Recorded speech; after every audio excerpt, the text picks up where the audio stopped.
In this lesson, we will learn about an important data structure which is linked lists. So let us start by learning how to create a linked list. So a linked list is consists of nodes. And what is a node? A node is a class which has two parts, which has two fields. One is data, which is the value or the data it is carrying, and the second is the next node. So a reference to the next node, which is a node, and we typically call it next. So this is how a node in a linked list is defined. Let us start using it and construct a linked list using it and learn how a linked list works. So let us first create a new node. So we have done node n1 is equal to new node, and when we do n1 dot data is equal to 5, notice in a node there were two fields, data and next. Now when we did n1 is equal to new node and n1 dot data is equal to 5, so the data field got the value 5 and the object field, which is node next, has the value null. So here we have constructed a node, and what have we written here? This is when we just print the node, it would be the address of the node. So the reference or the address of an object, that is what is getting printed here.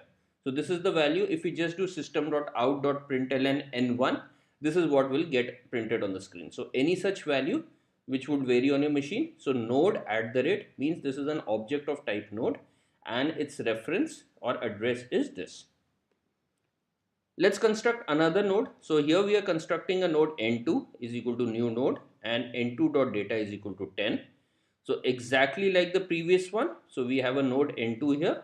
This is our node n2 and the data is 10 and its next is null.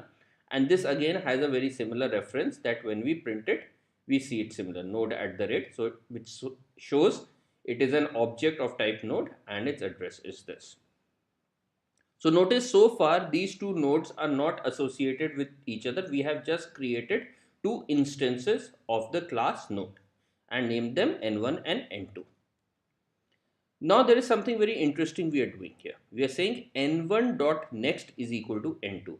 So in n1 dot next, the field next, we have put the value n2, which is in to show it, we are showing it as the address of this field that we have put here. So this is what we have put here. And what this means in a linked list methodology is now that this node here is pointing to the next node. So this is now we are starting to construct a linked list. So these are getting linked. So this node, this is the first node, and in some sense this is the second node. Okay. So we have started to construct a linked list by creating a link between them. And how did we do it? We did n1 dot next is equal to n2. Let's add another node to this linked list. So node n3 is equal to new node and n3 dot data is equal to 18. So which means we have constructed a new instance of the class node n3. So this is our object.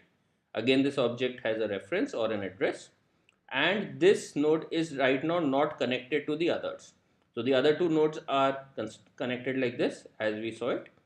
Now how do we connect it to make it a 3-node linked list? We are saying n2 dot next. So this was n2. So we are saying the next of n2 is equal to n3, which is this value. So now we are creating a linked list. So this is our first node, this is our second node, and this is our third node. Let's add one more node to it. So we have constructed a node n4, created a new node, and we have said n4 dot data is equal to 27. So this is our n4, and again this has a reference. And when we do n3 dot next is equal to n4, we have now this part of the linked list.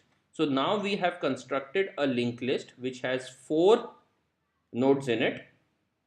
This is the first one, the second one, the third one, and the fourth one. So the first node or the starting node of a linked list is known as head. So this is the head. This is the last node. And why is this the last node? Because after this, the reference here is null, which means there is no node after this. So these are the two important things about a linked list. So what is a linked list? A linked list is a linear data structure. Each element referred to as a node has two parts, data and reference to the next node. We saw that.